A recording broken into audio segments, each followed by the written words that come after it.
Vote ചോരിയിൽ മുഖ്യ തെരഞ്ഞെടുപ്പ് commissioner Gyanesh കുമാറിനെതിരെ impeachment നീക്കവുമായി India സഖ്യം.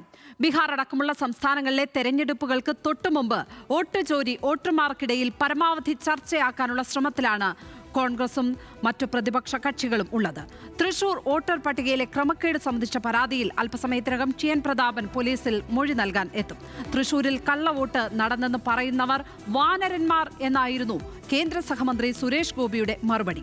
പരാതിക്കാരെ വാനരർ ആക്കുന്നു എന്നാണ് ഹോട്ട് ടി ആൻഡ് ടോക്ക് ചോദിക്കുന്നത്. നമുക്കൊപ്പം BJP തൃശൂർ ജില്ലാ ജനറൽ സെക്രട്ടറി വിപിൻ കൂടിയെടുത്ത്, കോൺഗ്രസ് നേതാവ് രാജു പി നായർ എന്നിവരാണ് ചേരുന്നത്. ആദ്യം വിപിനിലേക്ക് പോയാൽ, വിപിൻ, ഈ വാനരർ എന്ന് പറയുമ്പോൾ രാമായണത്തിലൊക്കെ വാനരർ സത്യസന്ധരായ ജീവികളാണ്. രാമന് വേണ്ടി പട നയിച്ചത് വാനര പടയാണ് എന്ന് എല്ലാവർക്കും അറിയാം.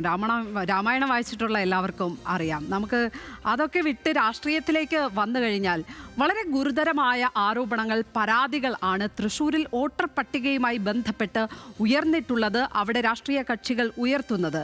അപ്പോൾ അതിനോട് ഒരു മറുപടി ചോദിക്കുമ്പോൾ ഇത്രയും ദിവസവും മൗനമായിരുന്നു കേന്ദ്ര സഹമന്ത്രി തുടർന്നത്. ആ കാര്യങ്ങൾ വസ്തുനിഷ്ഠമായി മാധ്യമങ്ങൾ ആരായുമ്പോൾ എന്തിനാണ് ഈ പരിഹാസം? ഇത് ഭൂഷണമാണോ ഇങ്ങനെ പരിഹസിക്കുന്നത്? അല്ല, അത് അദ്ദേഹം ഉദ്ദേശിച്ചത് രാമായണത്തിലെ വാനരന്മാരല്ല, കുരങ്ങന്റെ കയ്യിലെ പൂമാല എന്ന് പറഞ്ഞൊരു ചൊല്ലുണ്ട്. അതാണ് തൃശ്ശൂരിലത്തെ ആളുകൾ ചെയ്യുന്ന കാര്യം. കാരണം പൂമാല കിട്ടിയ സമയത്ത് അത് ആരുടെയും കഴുത്തിലിടണമായിരുന്നു. അത് ആ സമയത്ത് കഴുത്തിലിടാനോ സൂക്ഷിച്ചു വെക്കാനോ അല്ലെങ്കിൽ അത് ഭഗവാന് ചാർത്താനോ ഒന്നും തയ്യാറാവാതെ ആ പൂമാല പൊട്ടിച്ചു കളയാണ് ഈ തൃശ്ശൂരത്തെ ഈ പരാതി ഉന്നയിച്ച ആളുകൾ ചെയ്തത്. ഈ പൂമാല അവർക്ക് എപ്പോഴായിരുന്നു കിട്ടിയത്? തിരഞ്ഞെടുപ്പ് കഴിഞ്ഞ റിസൾട്ട് വന്നപ്പോൾ കിട്ടിയ പൂമാലയാണല്ലോ. ആ പൂമാല കയ്യിൽ കൊണ്ട് 45 ദിവസം കയ്യിൽ കൊണ്ട് നടന്നു, ഒന്നും അവർ ചെയ്തില്ല. അത് കഴിഞ്ഞ് പൂവും വാടി മാലയും വാടി അതിന്റെ മണവും പോയി, അത് ഉപയോഗശൂന്യമായപ്പോഴാണ് അവര് ഈ പൂമാലയും കൊണ്ട് നടക്കുന്നത്. അതുകൊണ്ടാണ് അദ്ദേഹം അങ്ങനെ ഒരു ഉപമിച്ചത്. അതല്ലാതെ അദ്ദേഹം വേറൊന്നും ഉദ്ദേശിച്ചുകൊണ്ടല്ല. പിന്നെ നിങ്ങൾ ഇവിടെ പറയുന്നുണ്ടല്ലോ വോട്ട് ചോരി. നിങ്ങൾക്ക് ഇപ്പോഴും അതിൽ ഉറച്ചു നിൽക്കുന്നുണ്ടെങ്കിൽ നിങ്ങൾ എന്താ ചെയ്യേണ്ടത്? ഇലക്ഷൻ കമ്മീഷൻ പ്രസിഡന്റിൽ പറഞ്ഞല്ലോ, നിങ്ങൾ ഇപ്പോഴെങ്കിലും അഫിഡവിറ്റ് നൽകൂ, ഇപ്പോഴെങ്കിലും സത്യവാങ്മൂലം നൽകൂ. ആ നൽകിയതിന്റെ അടിസ്ഥാനത്തിൽ ഞങ്ങൾ നടപടി എടുക്കാം, അന്വേഷിക്കാം എന്നാണല്ലോ പറയുന്നത്. പക്ഷെ അവര് ഇലക്ഷൻ കമ്മീഷന്റെ ഗേറ്റ് തുറന്ന് അകത്തേക്ക് പോയി ഒരു ഫൈനൽ ചെയ്യാൻ അവർ തയ്യാറാവുന്നില്ല. ആ ഗേറ്റിന്റെ മുന്നിൽ നിന്ന് ബഹളം ഉണ്ടാക്കി ഈ നാട്ടിലെ സർവ്വസാധാരണക്കാരായിട്ടുള്ള ആളുകളുടെ ഇടയിൽ കൺഫ്യൂഷൻ ഉണ്ടാക്കാനാണ് ഈ ND സഖ്യം ശ്രമിച്ചുകൊണ്ടിരിക്കുന്നത്. അവരുടെ നേതാവാണല്ലോ ഈ രാഹുൽ ഗാന്ധി. അദ്ദേഹത്തോട് വീണ്ടും ആവശ്യപ്പെട്ടു. കർണാടകയിൽ ഒരു പരാതി ഉന്നയിച്ച അവിടുത്തെ 2 കത്ത് നൽകി. മൂന്നാമത്തെ കത്ത് വീണ്ടും ഇഷ്യൂ ചെയ്യാൻ പോവാണ്. ഇതുവരെയായിട്ടും അവര് എന്ത് ചെയ്തിട്ടില്ല, തെളിവ് ഹാജരാക്കാൻ തയ്യാറായിട്ടില്ല. നമ്മുടെ നാട്ടിലൊരു നിയമമുണ്ടല്ലോ, നിയമത്തിന്റെ അടിസ്ഥാനത്തിലാണ് ഈ ഭരണഘടനാ സ്ഥാപനം നിലനിൽക്കുന്നത്. അവിടെ എന്ത് കാര്യം നമ്മൾ നൽകണമെങ്കിലും ഒരു ഫോമിലാണ് നൽകാൻ പറ്റുക. ഇത് ഈ എല്ലാ പ്രക്രിയകളും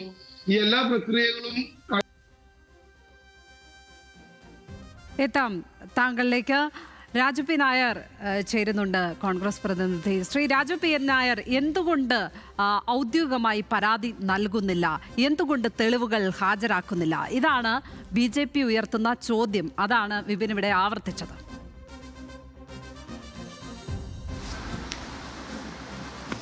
അല്ല, ഈ ചോദ്യം BJPയും തെരഞ്ഞെടുപ്പ് കമ്മീഷനും പറഞ്ഞുകൊണ്ടിരിക്കുകയാണല്ലോ. എന്താ അതിൻ്റെ പ്രശ്നം? ഒന്ന്, ഇന്നലെ തന്നെ തെരഞ്ഞെടുപ്പ് കമ്മീഷണർ അദ്ദേഹത്തിൻ്റെ BJPക്ക് വേണ്ടി നടത്തിയ വാർത്താ സമ്മേളനത്തിൽ പറഞ്ഞു 45 ദിവസത്തിനുള്ളിൽ പരാതി കൊടുക്കണമായിരുന്നു.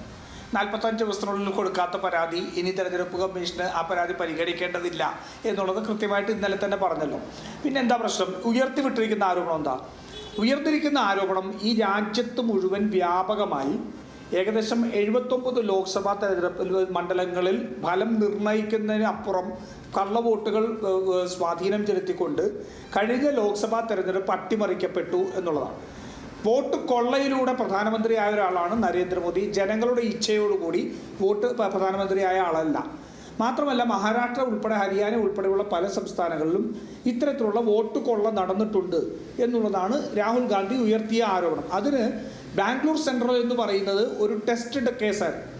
അദ്ദേഹം 40ഓളം നിയോജക മണ്ഡലങ്ങളിൽ ഇത്തരത്തിലുള്ള പ്രശ്നങ്ങളുണ്ട് എന്ന് പറഞ്ഞു. അതിൽ ഒരു ലോക്സഭ കൃത്യമായിട്ട് പഠിച്ച് ആ പഠനത്തിൽ നിന്ന് ലഭിച്ച വിവരങ്ങളാണ് ജനങ്ങളുടെ മുന്നിലേക്ക് രാഹുൽ ഗാന്ധി വെച്ചത്. BJPയും അതുപോലെ തന്നെ തെരഞ്ഞെടുപ്പ് കമ്മീഷൻ സഖ്യം ആഗ്രഹിക്കുന്നത് എന്താ? ഇത് ഏതെങ്കിലും സുപ്രീം കോടതിയിലേക്ക് ഇതിന് ഒരു കേസുമായി പോയി, അല്ലെങ്കിൽ അവിടെ ചെല്ലുമ്പോഴത്തേക്ക് അത് പിന്നെ നോട്ടീസ് കൊടുത്ത് വർഷങ്ങളോളം നീണ്ടുന്ന നിയമവ്യവഹാരത്തിലേക്ക് ഇത് തള്ളിവിടുക. അത് കഴിഞ്ഞാൽ ഇപ്പോൾ ഞാൻ അടുത്ത അങ്ങനത്തെ ഒരു സുപ്രീം കോടതിയിൽ കേസ് ഫയൽ ചെയ്യുമെന്ന് ചോദിക്കുക. അതിനുശേഷം ലക്ഷ്മി പത്മ ഒരു ചർച്ച നടത്തുമ്പോഴത്തേക്ക് എന്നെ വിളിച്ചിരുത്തി ഞാൻ ഈ വിഷയം ഉന്നയിച്ചാൽ ലക്ഷ്മി പത്മ എന്നെ ചോദിക്കും, അത് കോടതിയുടെ പരിഗണനയിലല്ലേ? അത് കോടതിയുടെ പരിഗണനയിലാണല്ലോ, പിന്നെന്തിനാണ് ഇപ്പോൾ പറയുന്നത് എന്നുള്ളൊരു ചോദ്യം ചെയ്യും. BJPക്ക് ഈ പ്രശ്നത്തിൽ നിന്ന് ഒളിച്ചോടാൻ കഴിയുന്ന ഏക മാർഗം അത് കോടതിയുടെ പരിഗണനയിലേക്ക് എത്തിക്കുക എന്നുള്ള. പക്ഷേ ഇവിടെ എന്താ പ്രശ്നം? ഇവിടെ വ്യാപകമായിട്ട് നടന്നിരിക്കുന്ന ഈ രാജ്യത്ത് നിന്ന് ഇരിക്കുന്ന സർക്കാർ പോലും വോട്ട് കൊള്ളയിലൂടെ അധികാരത്തിൽ വന്നതാണെന്നുള്ളതും തെരഞ്ഞെടുപ്പ് കമ്മീഷൻ നിഷ്പക്ഷമായിട്ടൊന്നല്ല എന്നുള്ളതും തെളിയിക്കുന്ന സംഭവങ്ങളാണ് നടന്നിട്ടുള്ളത്. അതിൽ ഒരു ടെസ്റ്റ് കേസായിട്ട് പറഞ്ഞത് വെച്ചുകൊണ്ട് ഈ പ്രശ്നത്തെ തീർക്കാൻ സാധിക്കില്ല. മറിച്ച് വ്യാപകമായിട്ടുള്ള ഇതിന് ഉത്തരവാദികളായിട്ടുള്ളവർക്കെതിരെ നടപടിയെടുത്ത് ആ കഴിഞ്ഞ തെരഞ്ഞെടുപ്പിൻ്റെ സത്യസന്ധത എന്താണെന്ന് ജനങ്ങളെ ബോധ്യപ്പെടുത്തണം. അതിനെന്ത് വേണം? അത് വേണമെങ്കിൽ ഈ രാജ്യത്തുള്ള മുഴുവൻ വോട്ടർ സിസ്റ്റത്തിൻ്റെ ഈ മെഷീൻ റീഡബിൾ ഫോർമാറ്റ് അല്ലെങ്കിൽ ഈ ഫയല് അത് പ്രതിപക്ഷത്തിന് ലഭിക്കണം. മഹാരാഷ്ട്രയിലെ തെരഞ്ഞെടുപ്പിനെ സംബന്ധിച്ച് പറഞ്ഞിട്ടുള്ള 5 മണിക്ക് ശേഷം വലിയ രീതിയിൽ വോട്ട് ശതമാനം ഉയർന്നു എന്നുള്ളത് തെളിയിക്കണമെന്നുണ്ടെങ്കിൽ അതിൻ്റെ CCTV പുറത്തുവിടണം. ഇന്നലെ നടന്ന തെരഞ്ഞെടുപ്പ് കമ്മീഷന്റെ മറുപടിയിൽ ഇതെന്തെങ്കിലും ലക്ഷ്മി പത്മ കണ്ടോ? ഈ രാജ്യത്ത് ആർക്കെങ്കിലും ഒരാൾക്ക്, ഇന്ത്യ പോലൊരു ജനാധിപത്യ രാജ്യത്ത് ഒരു തെരഞ്ഞെടുപ്പ് കമ്മീഷൻ അങ്ങനെയൊക്കെ ചെയ്യാൻ സാധിക്കുമോ എന്നുള്ളൊരു ചോദ്യം രാഹുൽ ഗാന്ധിയുടെ പ്രസ് കോൺഫറൻസിന് ശേഷം ആർക്കെങ്കിലും സംശയം ഉണ്ടായിരുന്നെങ്കിൽ ആ സംശയമാണ് ഇന്നലെ തെരഞ്ഞെടുപ്പ് കമ്മീഷൻ ദൂരീകരിച്ചത്. തെരഞ്ഞെടുപ്പ് കമ്മീഷൻ പറഞ്ഞു, ഞങ്ങൾ കള്ളന്മാരാണ്, ഞങ്ങൾ ഈ വോട്ട് കൊള്ള നടത്തിയിട്ടുണ്ട്, ഞങ്ങളുടെ ജാരസന്തതിയാണ് ഇന്ന് ഇന്ത്യയുടെ പ്രധാനമന്ത്രി എന്നുള്ളത് വളരെ കൃത്യമായിട്ട് പറയാതെ പറഞ്ഞിരിക്കുകയാണ്. അതിന് രാഹുൽ ഗാന്ധി ഉന്നയിച്ച പ്രശ്നങ്ങൾക്കോ ഈ രാജ്യത്തെ തെരഞ്ഞെടുപ്പ് വിദഗ്ധർ ഉന്നയിച്ച പ്രശ്നങ്ങൾക്കോ ഇന്ന് ജനങ്ങൾ ഉന്നയിക്കുന്ന പ്രശ്നങ്ങൾക്കോ ഒന്നും മറുപടിയില്ല. അങ്ങനെ മറുപടിയില്ലാതെ BJPക്ക് വേണ്ടി പ്രസ് കോൺഫറൻസ് നടത്തി പരാജയപ്പെട്ടൊരു തെരഞ്ഞെടുപ്പ് കമ്മീഷനാണുള്ളത്. അപ്പം നമുക്കെന്താ ഇത് ജനങ്ങളിൽ നിന്ന് ഈ വിഷയം ഉയർത്തിക്കൊണ്ടുവന്നുകൊണ്ട് ഈ സർക്കാരിനെയും ഈ തെരഞ്ഞെടുപ്പ് കമ്മീഷൻ്റെയും വിശ്വാസ്യത ജനങ്ങളുടെ മുന്നിൽ ചോദ്യം ചെയ്യുക എന്നുള്ള രാഷ്ട്രീയമായ ഉത്തരവാദിത്വമാണ് പ്രതിപക്ഷത്തിന് നിർവഹിക്കാനുള്ളത്. അതല്ലാതെ ഏതെങ്കിലും കോടതിയിൽ പോയി നിങ്ങൾ എന്തുകൊണ്ട് 45 ദിവസത്തിനുള്ളിൽ ഇത് ഫയൽ ചെയ്തില്ല എന്ന് ചോദിക്കാൻ 2 വർഷം എടുത്ത് അപ്പോഴത്തേക്ക് വിസ്മൃതിയിലായി പോകേണ്ട ഒരു വിഷയമല്ല. മറിച്ച് രാജ്യത്തിൻ്റെ ജനാധിപത്യം ജീവിക്കണോ മരിക്കണോ, നമ്മൾ ഏകാധിപത്യത്തിലേക്ക് പോകണോ, അട്ടിമറിക്കപ്പെട്ട തെരഞ്ഞെടുപ്പുകളാണ് ഈ രാജ്യത്തെ തെരഞ്ഞെടുപ്പുകൾ മാറണോ എന്ന കാതലായ ചോദ്യം ജനങ്ങളിലേക്ക് എത്തിക്കുക. അതെത്തിക്കാൻ ഇന്ന് പ്രതിപക്ഷത്തിന് സാധിച്ചിട്ടുണ്ട്. ജനങ്ങൾ ഇന്ന് നരേന്ദ്രമോദിയെ തങ്ങളുടെ തീരുമാനത്തോടെ വന്ന ഒരു ലെജിറ്റിമേറ്റ് ആയിട്ടുള്ള പ്രധാനമന്ത്രിയല്ല, ഇല്ലെജിറ്റിമേറ്റ് ആയിട്ടുള്ള പ്രധാനമന്ത്രിയാണ് ഇന്ന് തങ്ങളെ ഭരിക്കുന്നുള്ള ബോധ്യം ജനങ്ങൾക്ക് എത്തിയിട്ടുണ്ട്. അത് തീർച്ചയായും വലിയ പ്രക്ഷോഭങ്ങളായി മാറുക, ഈ രാജ്യത്തെ തെരുവുകളെ കത്തിക്കുന്ന നിലയിൽ, എന്ന് വെച്ചാൽ ഞാൻ ആർസൺ കൊള്ളയും കൊലപാതകം നടത്തണമെന്നല്ല പറയുന്നത്, പ്രതിഷേധങ്ങൾ കൊണ്ട് ജനങ്ങൾ തെരുവുകളെ പ്രക്ഷോഭമുഖരിതമാക്കുന്ന രീതിയിൽ ജനങ്ങളെ അണിനിരത്തിക്കൊണ്ട് ഈ ഫാസിസ്റ്റ് ഭരണകൂടത്തിനെതിരെ, അതിൻ്റെ ഭാഗമായിരിക്കുന്ന തെരഞ്ഞെടുപ്പ് കമ്മീഷനെതിരെ നരേന്ദ്രമോദിയുടെ ക്ലർക്കായി മാറിയ ജ്ഞാനേഷ് കുമാറിൻ്റെ തെരഞ്ഞെടുപ്പ് കമ്മീഷണർ ഉൾപ്പെടെ ചോദ്യം ചെയ്യുക എന്നുള്ള രാഷ്ട്രീയമായ ഉത്തരവാദിത്തമാണ് ഞങ്ങൾ ഏറ്റെടുത്തിരിക്കുന്നത്. വിപിൻ, അതിനെ രാഷ്ട്രീയമായാണ് ഏതായാലും കോൺഗ്രസ് നേരിടുന്നത്, അത് വ്യക്തമാണ്. ഇന്നിപ്പോൾ ഇംപീച്ച്മെന്റ് നീക്കമാണ് അവർ അതിലേക്കാണ് നീങ്ങുന്നത്, ആ തീരുമാനത്തിലേക്കാണ് ഇന്ത്യ സഖ്യം പോകുന്നത്. അവരുടെ വാദം ഇതാണ്, ഒരു കോടതിയിൽ പോയി ഇത് വർഷങ്ങൾ നീണ്ട നിയമ പോരാട്ടത്തിൽ കുറുങ്ങുന്നതിലും ഭേദമല്ലേ ജനങ്ങൾക്ക് മുന്നിൽ കാര്യങ്ങൾ അവതരിപ്പിക്കുക എന്നുള്ളതാണ്.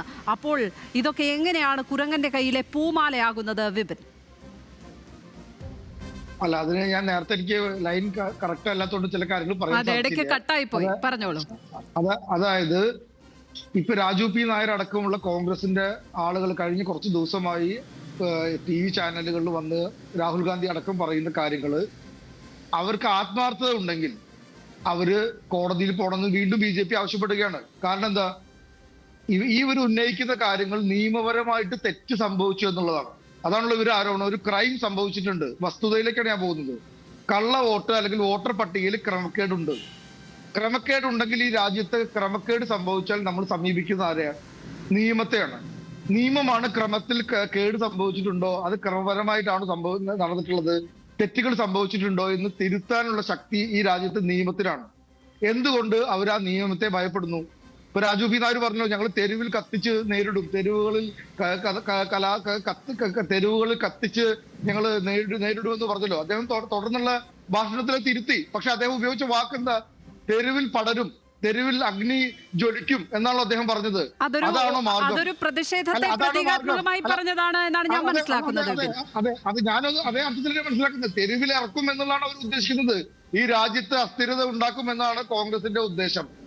നിങ്ങൾ മനസ്സിലാക്കേണ്ടത്, ഇവരുടെ നേതാവുണ്ടല്ലോ ഇന്ദിരാഗാന്ധിയുടെ ഇലക്ഷൻ റദ്ദ് ചെയ്ത് ആരാ? ഇന്ദിരാഗാന്ധിയുടെ ഇലക്ഷൻ റദ്ദ് ചെയ്ത് ഇലക്ഷൻ കമ്മീഷനാണോ കോടതിയാണോ? കോടതിയാണല്ലോ. അന്നത്തെ ഇവിടുത്തെ പ്രതിപക്ഷം തെരുവിൽ അക്രമം നടത്തിയിട്ടാണോ റദ്ദ് ചെയ്യാൻ വേണ്ടി ശ്രമിച്ചത്? കോടതിയാണ് സമീപിച്ചത്. ഇന്ദിരാഗാന്ധി ഭരിക്കുമ്പോൾ തന്നെ ഇന്ദിരാഗാന്ധിയുടെ കോടതിയെ തന്നെയാണല്ലോ സമീപിച്ചത്. പിന്നീട് ആ കേസിൽ എന്താ സംഭവിച്ചു എന്നുള്ളത് നമുക്ക് ചർച്ച ചെയ്യാം. പക്ഷെ സമീപിച്ചത് ആരെയാ? കോടതിയാണ്. നിയമത്തിന്റെ മുന്നിൽ ഇവർക്ക് ചെല്ലാൻ പറ്റാത്തത്, നിയമത്തിന് മുന്നിൽ ഇവരുടെ ചോദ്യങ്ങൾക്ക് പ്രസക്തിയില്ല എന്ന് ഇവർക്ക് തന്നെ അറിയാം. കോടതിയിൽ പോയി കഴിഞ്ഞാൽ ഈ കേസ് എടുത്ത് കൊട്ടയിലിടും, യാതൊരു സംശയമോ കാര്യത്തില്ല. കാരണം എന്താ? ഇവർ ഉന്നയിക്കപ്പെട്ട കാര്യങ്ങൾ വസ്തുതാപരമായിട്ട് തെറ്റാണ്. രാഹുൽ ഗാന്ധി പറഞ്ഞ ബാംഗ്ലൂർ സെൻട്രലില് അദ്ദേഹം ഉന്നയിച്ച 6 മാസം ഗവേഷണം നടത്തി ഉന്നയിച്ച കാര്യത്തിൽ അതിൽ ഒരു സ്ഥലത്താണ് BJP ലീഡ് ചെയ്തതെന്നുള്ള ഒരു കാര്യം പറഞ്ഞു. അവിടുത്തെ കോൺസ്റ്റിറ്റ്യുവൻസികളുടെ എണ്ണം, അതായത് നിയമസഭാ കോൺസ്റ്റിറ്റ്യുവൻസികളുടെ എണ്ണത്തെ കുറിച്ച് അദ്ദേഹം പറഞ്ഞു. ഈ 2 കാര്യങ്ങളും തെറ്റാണ്. ഞാൻ ചൂണ്ടിക്കാണിക്കാം, അദ്ദേഹം പറഞ്ഞ കാര്യങ്ങളല്ല, അദ്ദേഹം നടത്തിയ പഠനങ്ങളുടെ പോരായ്മകളാണ് ചൂണ്ടിക്കാണിക്കുന്നത്. അദ്ദേഹം കോടതിയോട് ചോദിച്ചതല്ല, ഇലക്ഷൻ കമ്മീഷനോട് ചോദിച്ചത് എന്താ? പ്രതിപക്ഷ നേതാക്കന്മാരെ ഭീഷണിപ്പെടുത്തുന്നു, ഇത് മറുപടി അറിയിക്കുന്ന ഒരു ചോദ്യമാണോ? പ്രതിപക്ഷത്തെ എന്താ പറയുക, മൈൻഡ് ചെയ്യുന്നില്ല, BJPക്ക് വേണ്ടി പ്രവർത്തിക്കുന്നു. ഇതൊക്കെ ഒരു ഭരണഘടനാ സ്ഥാപനത്തോട് ചോദിക്കുന്ന ചോദ്യങ്ങൾ രാഷ്ട്രീയ ചോദ്യങ്ങളാണ്. അതിന് ഉത്തരം പറയേണ്ട ബാധ്യത ഭരണഘടനാ സ്ഥാപനത്തിനില്ല. പിന്നെ അത് മാത്രമല്ല, തെളിവുകളായി നിരത്തിയ മറ്റു പലതും ഉണ്ട്. ഇപ്പോൾ ഈ 000 എന്നുള്ളത് വീട്ട് അഡ്രസ്, അത് തെരുവിൽ കഴിയുന്നവരെ കുറിച്ചാണ് എന്ന് മുഖ്യ തെരഞ്ഞെടുപ്പ് കമ്മീഷണർ പറയുമ്പോഴും അച്ഛന്റെയും അമ്മയുടെയും സ്ഥാനത്ത് അക്ഷരമാല എങ്ങനെ വന്നു എന്ന് ചോദിക്കുമ്പോൾ കമ്മീഷണർക്ക് ഉത്തരമില്ല. അദ്ദേഹം പറഞ്ഞല്ലോ ഈ രാജ്യത്തെ ഈ വോട്ടർ പട്ടിക ക്രമീകരിക്കുന്ന കാര്യത്തിൽ, ഈ വോട്ടർ പട്ടിക തയ്യാറാക്കുന്ന കാര്യത്തിൽ ഈ മുഖ്യ തെരഞ്ഞെടുപ്പ് കമ്മീഷന്റെ ഓഫീസിൽ നിന്നല്ല ഇത് ചെയ്യുന്നത്. ഇത് ബൂത്ത് ലെവൽ സംവിധാനത്തിൽ നിന്ന് 6 സ്റ്റെപ്പ് കടന്നാണ് ഈ സംവിധാനങ്ങൾ കടന്നു പോകുന്നത്. BJP അടക്കമുള്ള രാഷ്ട്രീയ പാർട്ടികൾ, കോൺഗ്രസ് അടക്കമുള്ള രാഷ്ട്രീയ പാർട്ടികൾ അവരുടെ ബൂത്ത് ലെവൽ ഏജന്റ് അവർ പരിശോധിച്ച് നമ്മൾ അംഗീകാരം കൊടുക്കുക, അതായത് നമ്മൾ പരാതികളെല്ലാം കൊടുത്ത് ആ പരാതികളെല്ലാം തീർപ്പ് കൽപ്പിച്ചതിന് ശേഷം പുറത്തിറങ്ങുന്ന ഒരു വോട്ടർ പട്ടിക. എന്തുകൊണ്ട് അവർ ആ സമയത്ത് ഈ വോട്ടർ പട്ടികയിൽ ക്രമക്കേട് ഉന്നയിച്ചില്ല? എന്തുകൊണ്ട്? നമുക്ക് കേരളത്തിലെ കാര്യത്തിലേക്ക് തന്നെ വന്നാൽ, തൃശ്ശൂരിലേക്ക് തന്നെ വന്നാൽ ഒന്ന് പരിശോധിക്കണം. 1,19,508 പേരാണ് പുതുതായി തൃശ്ശൂരിൽ വോട്ടർ പട്ടികയിൽ ഇടം നേടിയിരിക്കുന്നത്. അവിടെ ഒരു അനോമലി നടന്നിട്ടുണ്ട് എന്നുള്ള ആരോപണം, പരാതികൾ ഉയരുന്നത്. ഇത്രയും പേർ പുതുതായി തൃശ്ശൂരിൽ മാത്രം വന്നു ചേരുകയാണ്. ഫോം 6 ഉപയോഗിച്ച് അവർ ചേരുകയാണ്. അപ്പോൾ എങ്ങനെയാണ് ഈ 45 ദിവസത്തിനുള്ളിൽ, ഈ പറയുന്ന സമയപരിധിക്കുള്ളിൽ ആ കാര്യങ്ങൾ അവർക്ക് ചൂണ്ടിക്കാട്ടാൻ കഴിയാതെ പോയി? അത് പലയിടങ്ങളിലും അവർ സമ്മതിക്കുന്നുണ്ട്. അങ്ങനെ ഒരു കാര്യം അവർക്ക് ചൂണ്ടിക്കാട്ടാൻ കഴിയാതെ പോയി എന്നുള്ള കാര്യം അവർ തന്നെ സമ്മതിക്കുന്നുണ്ട്. 45 ദിവസത്തിനുള്ളിൽ ആ കാര്യങ്ങൾ ചൂണ്ടിക്കാട്ടാൻ കഴിയാതെ പോയിട്ടുണ്ട്. ഇനി തൃശ്ശൂര് നിങ്ങൾ പറയുന്ന ഈ വോട്ട്, ഏറ്റവും കൂടുതൽ വോട്ട് ചേർക്കപ്പെട്ടു തൃശ്ശൂര്. ഒരു കാര്യം ഞാൻ രാജു പി നായരോട് ചോദിക്കട്ടെ, തൃശ്ശൂർ ഏറ്റവും കൂടുതൽ വോട്ട് ചേർത്ത നിയമസഭാ മണ്ഡലം ഏതാന്ന് രാജു പി നായർക്ക് അറിയോ? ഇത് ഞങ്ങളുടെ ജില്ലാ പ്രസിഡന്റ് അതിന്റെ കണക്ക് പുറത്തു വിട്ടിട്ടുണ്ടായിരുന്നു. നിങ്ങൾക്കും അറിയാം കണക്ക്. ഗുരുവായൂരാണ് ഏറ്റവും കൂടുതൽ തൃശ്ശൂർ വോട്ട് ചേർക്കപ്പെട്ട നിയമസഭാ മണ്ഡലങ്ങളിൽ ഏറ്റവും കൂടുതൽ വോട്ട് ചേർക്കപ്പെട്ടത് എവിടെയാണ്? ഗുരുവായൂരാണ്. അവിടെ ജയിച്ചതാരാ? മുരളീധരനാണ്. അവിടെ ലീഡ് ചെയ്തതാരാ? മുരളീധരനാണ്. അവിടെ 2ാം സ്ഥാനത്ത് എത്തിയതാരാ? CPIയുടെ സുനിൽ കുമാറാണ്. ഞങ്ങൾ 3ാം സ്ഥാനത്താണ്. അപ്പൊ വോട്ട് ചേർത്തിട്ട് വോട്ട് അട്ടിമറിച്ചിട്ടാണ് ഞങ്ങൾ ജയിച്ചതെങ്കിൽ ഗുരുവായൂർ ഞങ്ങൾ ജയിക്കണ്ടേ? ഏറ്റവും കൂടുതൽ തൃശ്ശൂർ. അതിനകത്ത് ചില തമാശകൾ നടന്നിട്ടുണ്ട്. BJPയുടെ ശക്തി കേന്ദ്രങ്ങളിൽ വലിയ ലീഡ് സുരേഷ് ഗോപിക്ക് ഉണ്ടാക്കാൻ പറ്റിയിട്ടില്ല. പക്ഷേ കോൺഗ്രസിന്റെ ശക്തി കേന്ദ്രങ്ങളായിട്ടുള്ള ഒല്ലൂർ അടക്കമുള്ള ഇടങ്ങളിൽ വോട്ട് കൂടിയിട്ടുണ്ട്. പുതിയ വോട്ടർമാർ കൂടുതലായി എത്തിയിട്ടുണ്ട്. ഗുരുവായൂർ മുനിസിപ്പാലിറ്റിയിലും ഏങ്ങണ്ടിയൂർ പഞ്ചായത്തിലും BJP ആണ് ലീഡ്. നിങ്ങൾ അതൊന്നും പറയരുത്. നിങ്ങൾ പറയുന്നത് വസ്തുതാപരമായി ശരിയില്ല. ഏങ്ങണ്ടിയൂർ പഞ്ചായത്തിലും ഗുരുവായൂർ മുനിസിപ്പാലിറ്റിയിലും BJP ആണ് ലീഡ്. അപ്പൊ അതെങ്ങനെ മുരളീധരന്റെ ഒരു പത്രസമ്മേളനം ഉണ്ട്. ഈ ഇലക്ഷൻ പരാജയപ്പെട്ടിട്ട് മുരളീധരൻ ഒരു പത്രസമ്മേളനം നടത്തി. രാജു പി നായർ അതെടുത്ത് കേൾക്കണം. അദ്ദേഹം പറഞ്ഞു, ഗുരുവായൂർ BJPക്ക് സ്വാധീനമുള്ളിടത്ത് BJP ആണ് ജയിച്ചത്. ശ്രീ രാജു, ഇത്തരത്തിൽ കോൺഗ്രസിന്റെ ശക്തി കേന്ദ്രങ്ങളിലാണ് വോട്ട് കൂടുതലായി ചേർക്കപ്പെട്ടത് എന്ന് പറയുന്നു. കോൺഗ്രസിന് കെ മുരളീധരന് കൂടുതൽ വോട്ട് കിട്ടിയ ലീഡ് ചെയ്ത ഇടങ്ങളിൽ വോട്ട് ചേർക്കപ്പെട്ടു എന്നുള്ളതാണ്. ഇപ്പോൾ ഇങ്ങനെ ഒരു പരാതി തന്നെ കേൾക്കേണ്ടി വരുന്നത് പുതുതായി ഈ വോട്ടർമാർ വന്നു ചേർന്നപ്പോൾ ഒരു പരിശോധന അവിടെ CPIയും CPIMും കോൺഗ്രസും ഒന്നും നടത്താത്തതിന്റെ കൂടി ഒരു പരിണിത ഫലമാണ് ഇത് എന്ന് നമുക്ക് പറയേണ്ടി വരും. ശ്രീ രാജു പി നായർ.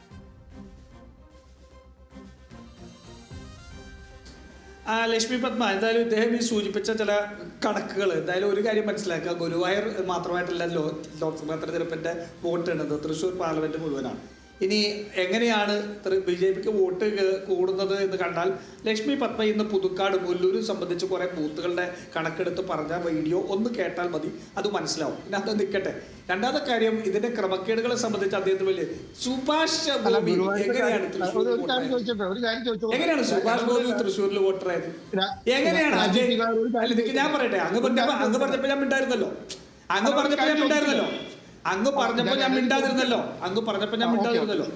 അല്ല, ഞാൻ പറഞ്ഞ അല്ലെങ്കിൽ ഈ സമയം വേണ്ടി ശ്രമിക്കാം. നോക്കൂ, സുരേഷ് ഗോപിയുടെ ഡ്രൈവർ അജയ്കുമാർ എങ്ങനെയാണ് തൃശ്ശൂർ വോട്ടറായത്? ചേലക്കരയിലും മറ്റുള്ളിടത്തുമുള്ള RSSന്റെ ആൾക്കാർ എങ്ങനെയാണ് വോട്ട് ചെയ്തത്? എങ്ങനെയാണ് സുരേഷ് എന്ന് പറയുന്ന BJPയുടെ സംസ്ഥാന വൈസ് പ്രസിഡന്റ് പറയുകയാണ് 2 സ്ഥലത്ത് വോട്ടുള്ളതല്ലല്ലോ തെറ്റ്, സുരേഷ് ഗോപി ഒരിടത്ത് മാത്രമല്ലേ വോട്ട് ചെയ്തുള്ളൂ, അത് അദ്ദേഹത്തിന്റെ മാന്യത എന്ന് പറയുന്നതാണ്. ഒന്ന് ആലോചിച്ച് നോക്കൂ. തൃശ്ശൂർ ഈ പറഞ്ഞ നമ്മൾക്ക് എല്ലാവരുടെയും മുന്നിൽ നിലനിൽക്കുന്ന ഈ കള്ള വോട്ടുകൾ, വ്യാജ വോട്ടുകൾ, മറ്റ് സ്ഥലങ്ങളിൽ നിന്ന് വോട്ടുകൾ ചേർത്ത സംഭവം, ഒരു സ്ത്രീ അവരുടെ വീട് പറഞ്ഞല്ലോ, ഞാൻ പോലും അറിയാതെ എൻ്റെ വീട്ടിൽ 10 വോട്ട് കയറി എന്നുള്ളത്. ഇപ്പം നമ്മളെല്ലാവരും പോയിട്ട് വോട്ടർ ലിസ്റ്റ് നോക്കണം, നമ്മുടെ വീട്ടിൽ നമ്മളറിയാതെ വോട്ടുകൾ ചേർത്തിട്ടുണ്ടോ എന്നുള്ളത്. ആ അവസ്ഥയിലേക്ക് എത്തി. ഇതെല്ലാം പറഞ്ഞല്ലോ. ഇത്രയും കാര്യമുണ്ടായിട്ട് തൃശ്ശൂരിൻ്റെ MP സുരേഷ് ഗോപിക്ക് എന്തെങ്കിലും ഒരു അക്ഷരം മിണ്ടാൻ പറ്റുമോ? സുരേഷ് ഗോപി പറഞ്ഞത് തെരഞ്ഞെടുപ്പ് കമ്മീഷൻ വാർത്താ സമ്മേളനം നടത്തുന്നുള്ള തെരഞ്ഞെടുപ്പ് കമ്മീഷണർ സ്ഥിതി അതിനേക്കാൾ പരിതാപകരമാണ്. HG എംബച്ച് എന്ന് പറഞ്ഞ സംഘികളുടെ അച്ഛൻ്റെ പേര് ഇപ്പം അങ്ങനെയൊക്കെയാണ്. അങ്ങനെ വന്നിട്ടുള്ള സാധനത്തിന് പോലും മറുപടി അറിയാൻ അവരെ കൊണ്ട് കഴിയുന്നില്ല.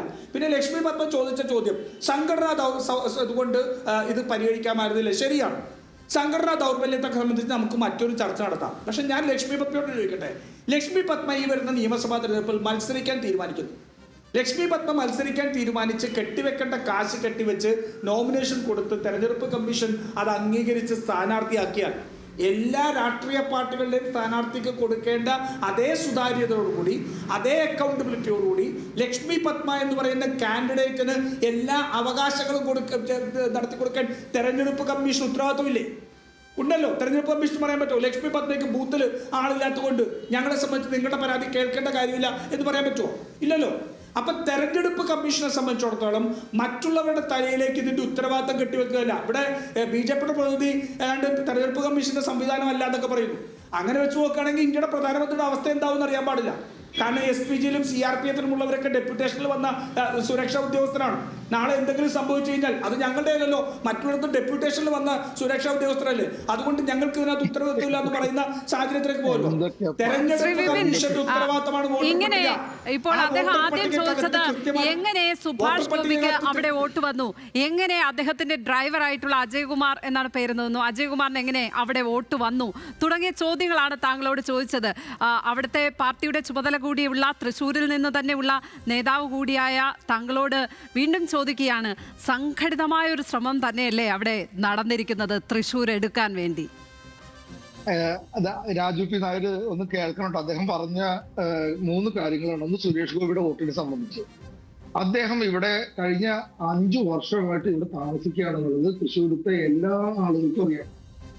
അദ്ദേഹത്തിന്റെ ഫാമിലി ഇവിടെ തൃശ്ശൂരിൽ താമസിക്കുകയാണെന്നും അദ്ദേഹത്തിന്റെ വീട്ടിൽ തൃശ്ശൂരത്തെ മുഴുവൻ പത്രപ്രവർത്തകരും ഒരു 100 തവണയെങ്കിലും കഴിഞ്ഞ 5 വർഷത്തിനുള്ളിൽ പോയിട്ട് അദ്ദേഹത്തെ കണ്ടിട്ടുണ്ടാവും, ഒരുമിച്ചിരുന്ന് ഭക്ഷണം കഴിച്ചിട്ടുണ്ടാവും.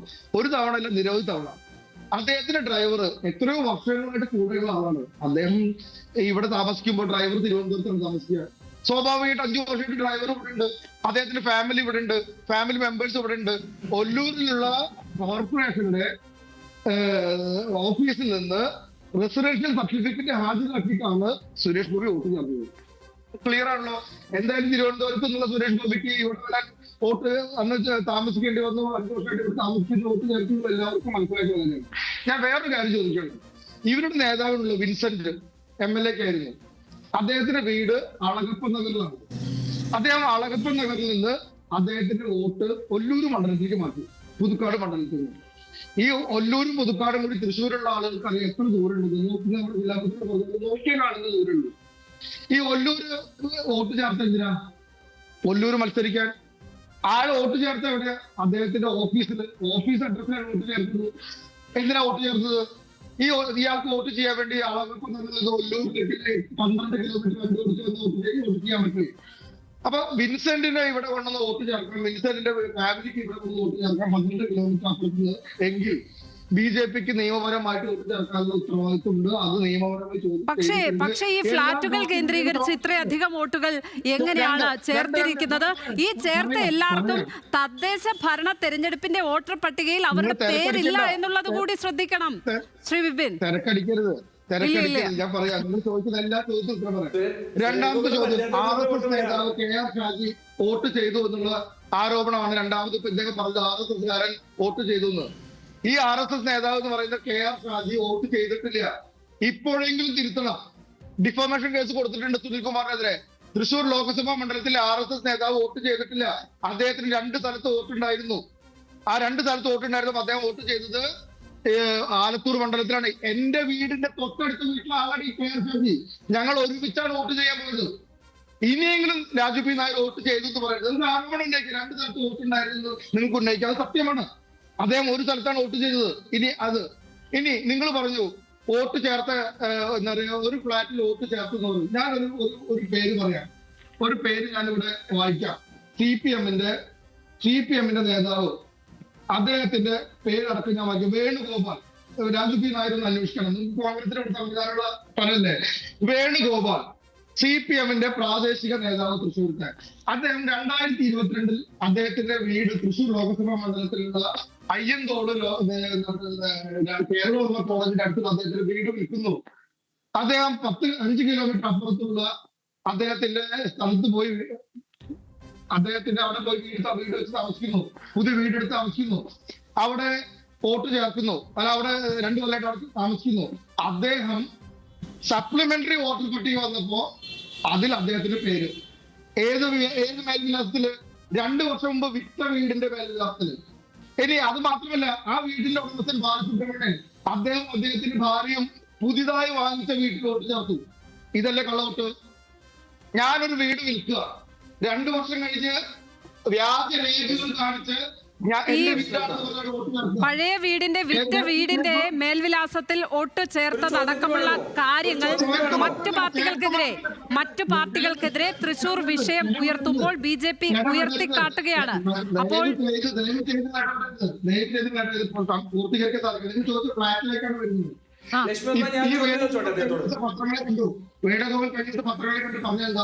ഞാൻ താമസിച്ചത് ഇൻലാൻഡ് ഫ്ലാറ്റിലാണെന്നാണ്. ആ ഇൻലാൻഡ് ഫ്ലാറ്റിലാണ് നിങ്ങൾ ഉന്നയിക്കുന്ന മുഴുവൻ വോട്ടുകളും ചേർക്കുന്നത്. അപ്പൊ അതിന് പിറകിലാരാ? നിങ്ങൾ മനസ്സിലാക്കേണ്ടത് ഇന്ന് അഡ്വക്കേറ്റ് അനീഷ് തെരഞ്ഞെടുപ്പിൽ അപ്പൊ ലക്ഷ്മി എന്തായാലും BJPയുടെ പ്രതിനിധി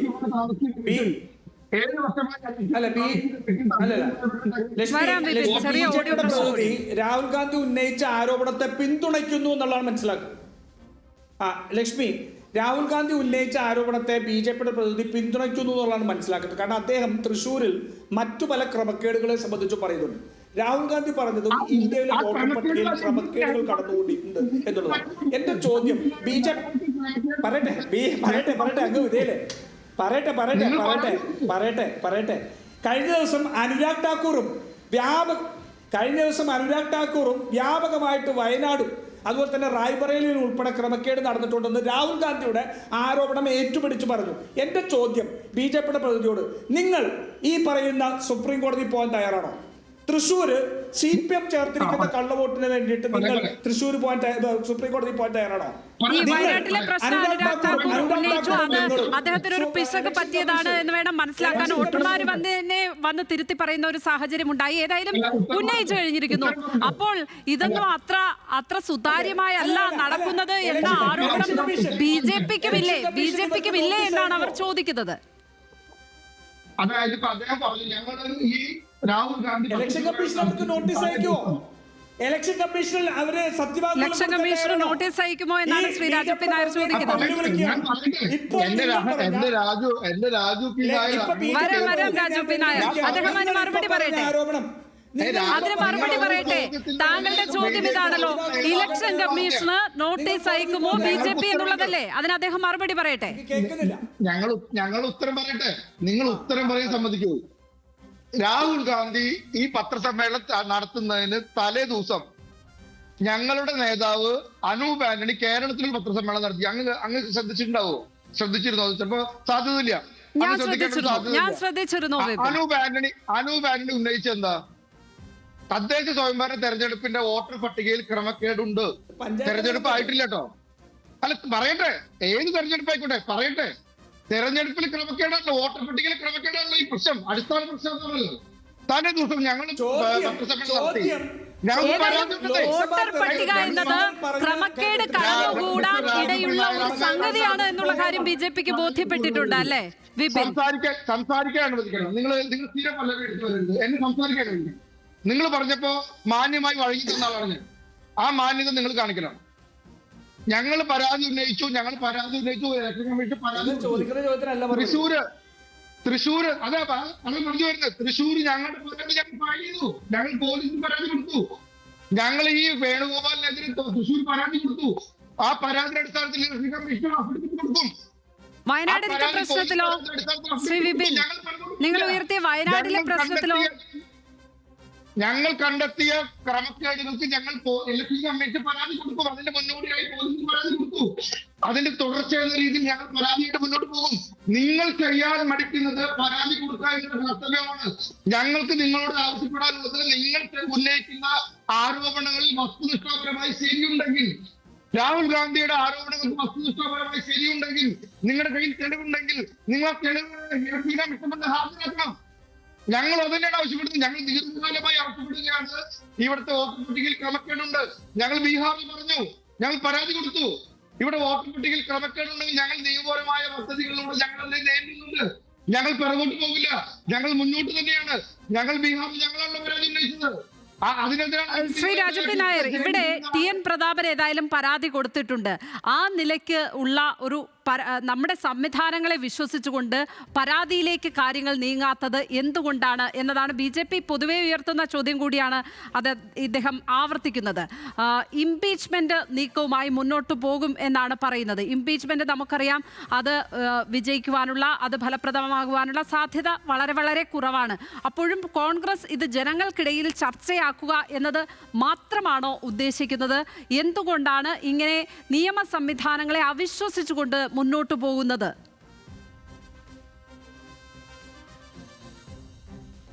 ലക്ഷ്മി പറഞ്ഞ ഒന്ന്, ഇവിടെ BJPയുടെ പ്രതിനിധി പറഞ്ഞത് അവർ ഉന്നയിച്ച കാര്യങ്ങളെ സംബന്ധിച്ച് കോടതിയിൽ പോകുന്നതാണ്.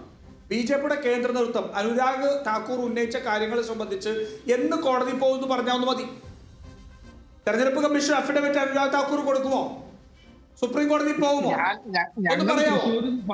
അത് ഉറപ്പിച്ചു പറയും. ഇപ്പൊ അങ്ങനെ പറഞ്ഞിട്ടുണ്ടെങ്കിൽ നിങ്ങൾക്ക് വാർത്തയാണ്. രണ്ടാമത്തെ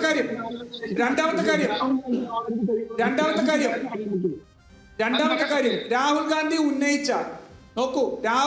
ഉന്നയിച്ച ബാംഗ്ലൂർ സെൻട്രലിലെ വിഷയത്തെ സംബന്ധിച്ച് കർണാടക സർക്കാർ അന്വേഷണത്തിന് ഓർഡർ ചെയ്തിട്ട് ഉത്തരവിട്ടു ഇല്ലേ?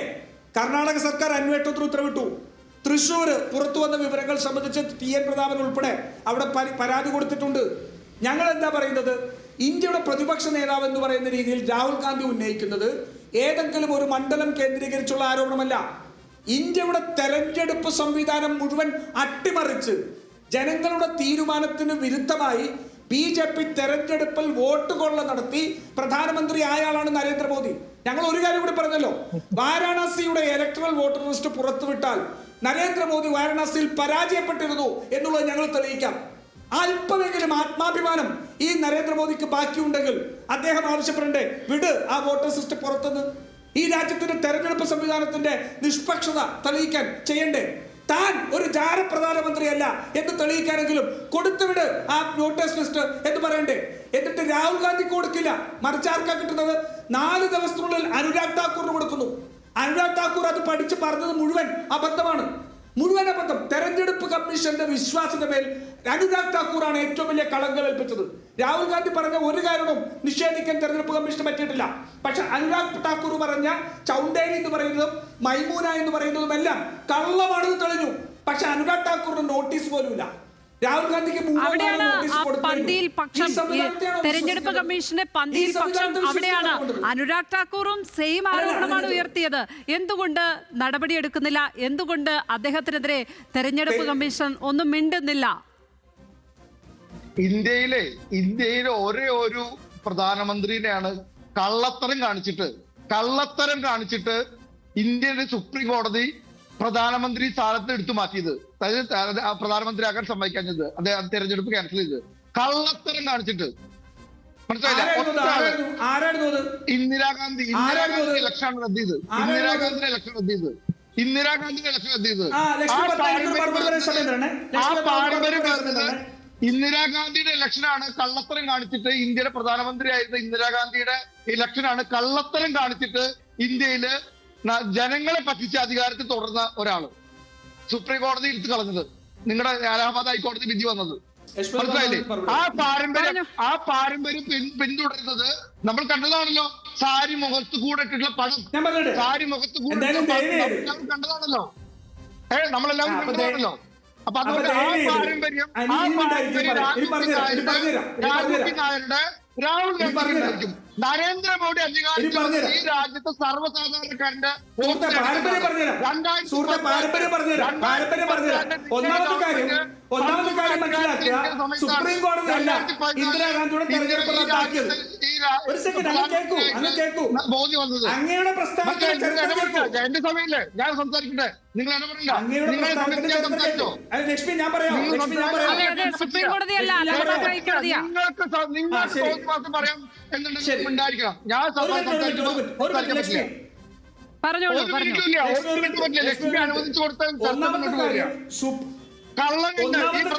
കള്ളൻ എന്ന് പറഞ്ഞു വിളിച്ച ഈ ആ സമിതി ഞാൻ ഇടപെട്ടില്ലല്ലോ. ഞാൻ സംസാരിക്കുന്നത് ഇടപെടുന്നത് ഒരു മാന്യത കാണിക്കണം.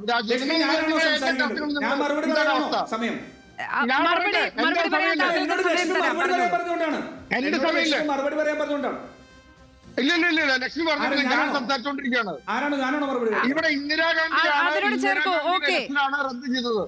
ആ പാരമ്പര്യം പേറുന്ന രാഹുൽ ഗാന്ധി, നിങ്ങളുടെ ഗവൺമെന്റ് 2013 വരെ നിങ്ങളുടെ ഗവൺമെന്റ് അധികാരത്തിൽ ഇരിക്കുമ്പോഴാണ് ഈ രാജ്യത്തെ സർവ്വസാധാരണക്കാരെ ജനങ്ങൾ വോട്ട് ചെയ്തിട്ട് ഇവിടെ ആര് അധികാരത്തിൽ വന്നത്? നരേന്ദ്രമോദി അധികാരത്തിൽ വന്നത്. അല്ലാണ്ട് ഇലക്ഷൻ കമ്മീഷനെ കൂട്ടുപിടിച്ചതല്ല നരേന്ദ്രമോദി അധികാരത്തിൽ വന്നത്. അനുരാഗ് താക്കൂർ ഉയർത്തിയ ആരോപണങ്ങളിൽ ശ്രീ വിപിൻ, എന്തുകൊണ്ട് അനുരാഗ് താക്കൂർ ഉയർത്തിയ ആരോപണങ്ങളിൽ BJP പരാതിയുമായി മുന്നോട്ട് പോകുന്നില്ല എന്നുള്ളതാണ് അദ്ദേഹം ചോദിച്ച ഒരു ചോദ്യം. മറ്റൊന്ന്, തെരഞ്ഞെടുപ്പ് കമ്മീഷൻ എന്തുകൊണ്ട് അനുരാഗ് താക്കൂർ പറഞ്ഞ കാര്യങ്ങളെ കാര്യമായി എടുക്കുന്നില്ല? രാഹുൽ ഗാന്ധി ഞങ്ങളെ കള്ളനാക്കാൻ ശ്രമിക്കുന്നു എന്ന് മാത്രമാണ് തെരഞ്ഞെടുപ്പ് കമ്മീഷൻ പറഞ്ഞത്. ബോധപൂർവം പ്രചരണം അഴിച്ചുവിടുന്നു എന്നാണ് പറഞ്ഞത്. അനുരാഗ് താക്കൂറിനെതിരെ അത് പറഞ്ഞില്ലല്ലോ എന്നുള്ളതാണ് കോൺഗ്രസ് ഉയർത്തുന്ന ചോദ്യം. അല്ല, അത് തെരഞ്ഞെടുപ്പ് കമ്മീഷൻ മറുപടി പറയേണ്ട കാര്യമാണ്. അവിടെ കൂടിയ പത്രക്കാരെ എഴുതി കൊടുത്ത മുഴുവൻ ചോദ്യങ്ങൾ അദ്ദേഹം ചോദിച്ചിട്ടുണ്ടായിരുന്നു. ഇനിയും തെരഞ്ഞെടുപ്പ് കമ്മീഷൻ പത്രസമ്മേളനം നടത്തുമ്പോൾ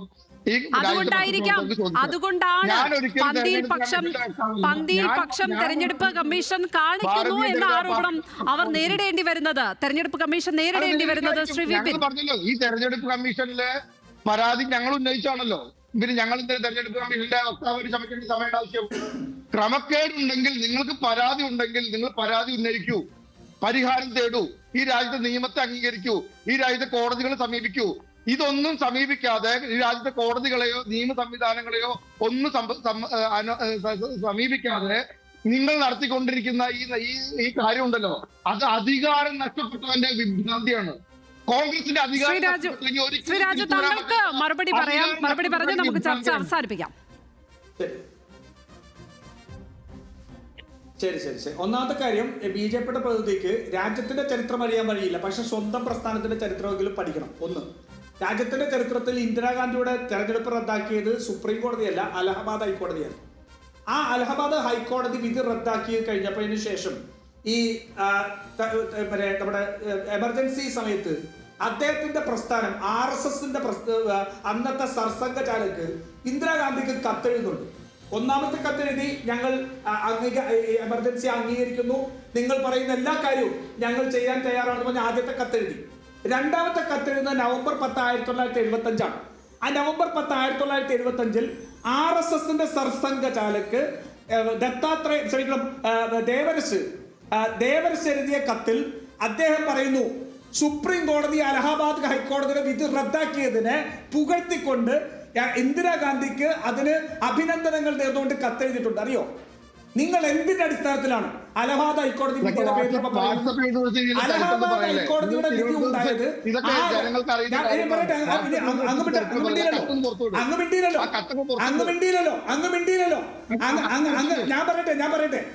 ഞാൻ പറയട്ടെ എന്റെ മനുഷ്യ, അല്പമെങ്കിലും ബോധ്യം വേണം, അല്ലെങ്കിൽ അല്പമെങ്കിലും ബോധം വേണം. നിങ്ങൾക്ക് ചരിത്രം പഠിക്കണം. അങ്ങയുടെ സനാതൻ സംഘടൻ और सत्तावादी കേക്കട്ടെ, സനാതൻ സംഘടൻ और सत्तावादी രാജനീതി എന്ന് പറയുന്ന പുസ്തകമുണ്ട്.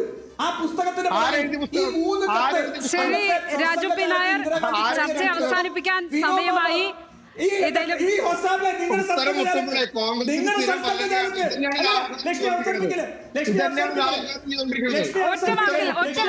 ഒറ്റ വരിയിൽ മറുപടി പറയാം രാജു പി നായർ, ഒറ്റ വരിയിൽ മറുപടി പറയാം. സ്വന്തം ചരിത്രം അറിയാതെ ഇത്രത്തെ വിഡ്ഢിത്തരം വന്നിരുന്ന് പറഞ്ഞിട്ട് പോകാൻ അനുവദിക്കരുത്. നിങ്ങളുടെ സർസംഘചാലക് എഴുതിയ സനാതൻ സംഘടൻ और सत्तावादी രാജനീതി എന്ന് പറയുന്ന പുസ്തകത്തിന്റെ പുറകിൽ അന്ന് എമർജൻസി സമയത്ത് ഇന്ദിരാഗാന്ധിയുടെ നേതൃത്വം അംഗീകരിച്ചുകൊണ്ട് മാപ്പ് പറഞ്ഞ് എഴുതിയിരിക്കുന്ന കത്ത് പ്രസിദ്ധീകരിച്ചിട്ടുണ്ട്. ഏതായാലും സ്ക്രീനിന് പുറത്ത് ഈ സംവാദം തുടരുക. വളരെയധികം നന്ദി ശ്രീ വിപിൻ കൂടിയെടുത്ത്, ഒപ്പം രാജു പി നായർ ഈ ചർച്ചയിൽ പങ്കെടുത്തതിന്.